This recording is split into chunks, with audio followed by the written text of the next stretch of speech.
Quando as pessoas pensam em países ricos, economias desenvolvidas, logo lembram de Estados Unidos, Alemanha, Suíça, Noruega e outros exemplos de países com PIB per capita bem alto. Do outro lado, países subdesenvolvidos, como vários na África, América Central, Sudeste da Ásia, por exemplo. Existem diversos fatores que tornam um país pobre ou um país rico. Estabilidade política, indústrias, riqueza e recursos naturais são algumas das importantes variantes. Mas você já parou para pensar em um outro fator? Países frios são mais ricos que países quentes. Essa correlação não faz sentido nenhum, mas é a pura verdade. Olha esse mapa mundi comparando por cores países de acordo com seus PIBs per capita. Se analisarmos, quase todos os países mais pobres estão nessa região central, mais quente, enquanto os países desenvolvidos estão em zonas mais afastadas da linha do Equador e a partir de por onde passam os trópicos de Câncer e Capricórnio, ou seja, em regiões mais frias. Claro que essas condições não são seguidas 100% à risca, mas é tão frequente que mostra não ser uma mera coincidência. Nesse vídeo eu falo sobre países, mas até mesmo estados brasileiros seguem a mesma regra. Há um tempo eu postei 2 vídeos abordando esse assunto especificamente. Se você não chegou a ver, eu coloquei links para eles aqui em cima, caso você queira dar uma olhada. Então fica a pergunta, existe mesmo uma correlação técnica entre clima e prosperidade? E se existe, de que forma isso acontece?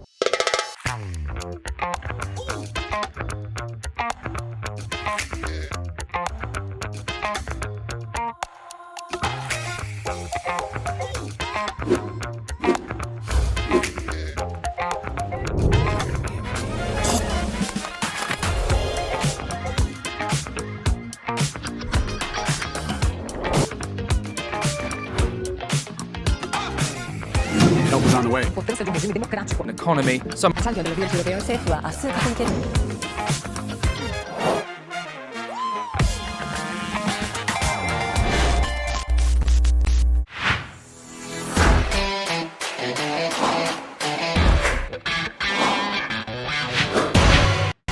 Como eu comentei, essa associação ao clima acontece não só com países.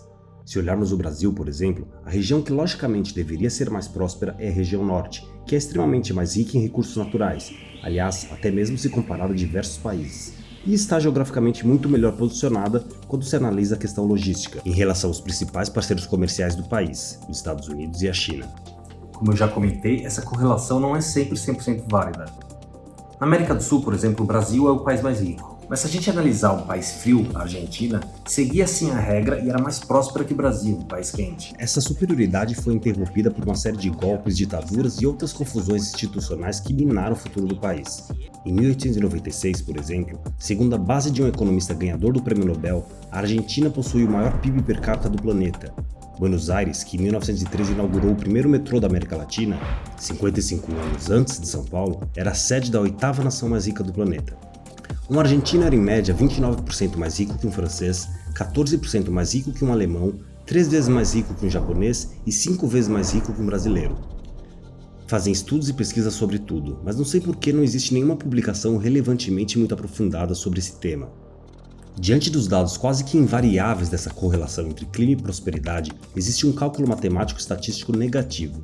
A cada grau Celsius a mais na média da temperatura de um país, espera-se que o valor do PIB per capita deste país caia em $762 por ano. Ou seja, o PIB per capita atual por ano no Brasil é 32,6 mil reais. A temperatura média anual de todo o país é calculada em 24 graus Celsius. Se reduzíssemos essa temperatura média para 14 graus Celsius, pelo cálculo que comentei, os brasileiros seriam então mais que o dobro mais ricos, com um PIB per capita de 71 mil reais. Quando muitos fatores são envolvidos, as estatísticas parecem deixar tudo mais complicado do que realmente é. Em muitas análises estatísticas existe um valor chamado de R² ou coeficiente de determinação R2.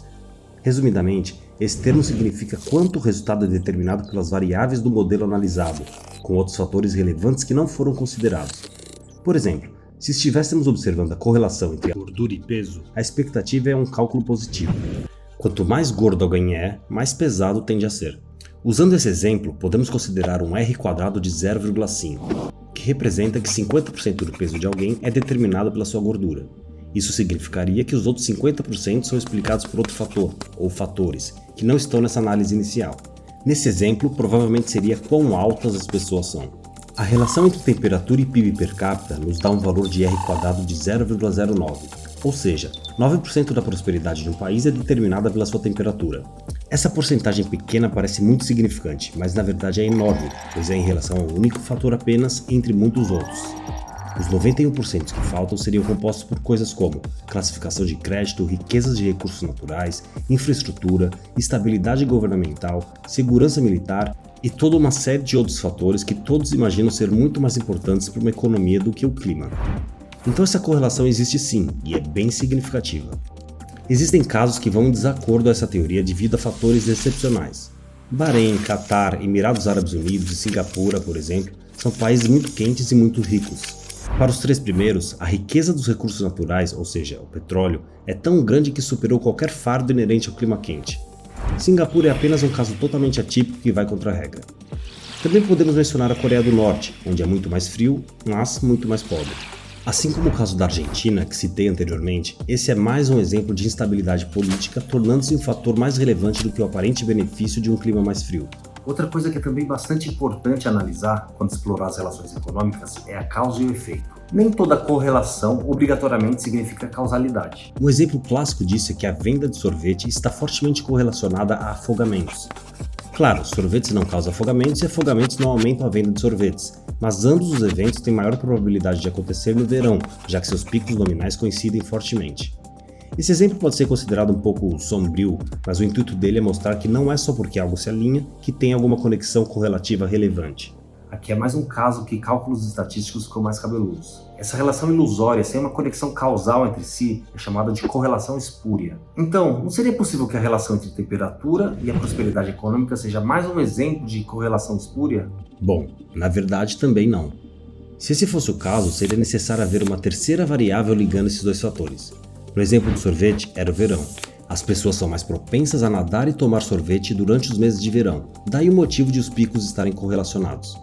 Já que não existe nenhuma variável oculta entre temperatura e PIB, é seguro concluir que essa correlação não é espúria. Ótimo! Agora já tivemos uma pequena aula de estatística, as correlações foram classificadas, consideramos os casos excepcionais e abordamos possíveis falhas hipotéticas. Tá, mas você não respondeu ainda. Por que motivo essa acontece? Por que as economias não gostam do calor? Calma, não criamos cânico. Há uma série de teorias sobre esse assunto.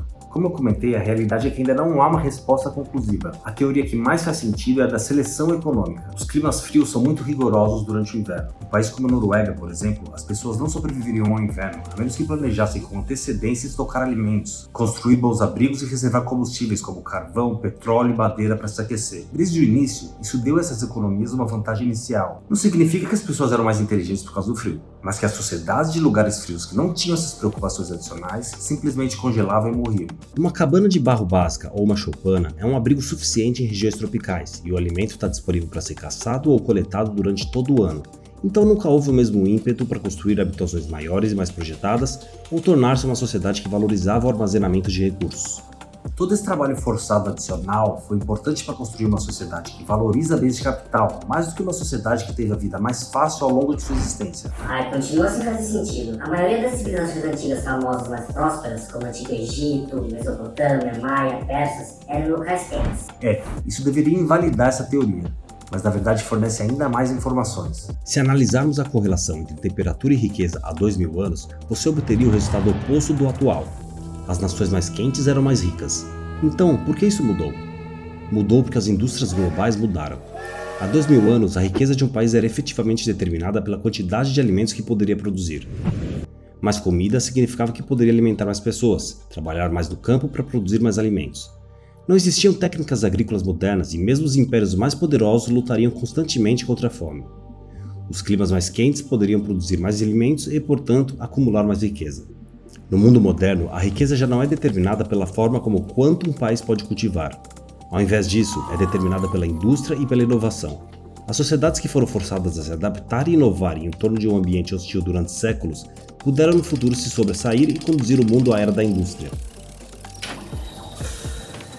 Outras teorias também dizem que em ambientes mais frios, as pessoas são forçadas a serem mais tolerantes umas com as outras. Se alguém vai ficar trancado dentro de um lugar durante o inverno todo com seus amigos e familiares, essa pessoa é obrigada a aprender a se dar bem mais que as pessoas que são livres para brincar o ano todo. Além disso, temperaturas mais altas naturalmente elevam a agressividade no comportamento dos seres humanos, enquanto as temperaturas frias fazem especificamente o oposto. Na era da conquista, o aumento da agressividade não era problema algum, pelo contrário até. Mas no mundo moderno, ditada por acordos comerciais e negociações globais, a vantagem definitivamente vai para as cabeças mais frias. A consequência disso é que os países mais frios tiveram uma certa vantagem na era da inovação. Mas como nunca é sempre, países como Singapura mostraram outra realidade. Mas será que esse avanço deles vai durar para sempre? Cada país tem seu potencial, independente do clima lá fora. De qualquer forma, eu acho essa correlação entre clima e riqueza fascinante. Pode não mostrar nenhuma informação que possa ser transformada em um motivo 100% incontestável, mas é um excelente estudo de caso que força os economistas a estudar o que torna as economias bem-sucedidas. Causa e efeito não são uma força que move apenas a economia, mas uma causa que move o mundo todo. Ser capaz de entender como e de que forma fatores causam e influenciam as coisas é uma habilidade muito importante que as pessoas do mundo profissional moderno podem ter. Pode até ser que seja uma habilidade que possa ser aprimorada enquanto a pessoa estiver presa dentro de casa durante o inverno. Bom, era isso que eu queria mostrar sobre esse tema. Espero que possa ter te esclarecido de alguma forma. Seja frio ou seja calor, te peço para deixar seu like e fazer comentários também se quiser. E claro, se inscreva no canal se você ainda não for inscrito. Obrigado por assistir esse vídeo até aqui, fica com Deus e até o próximo.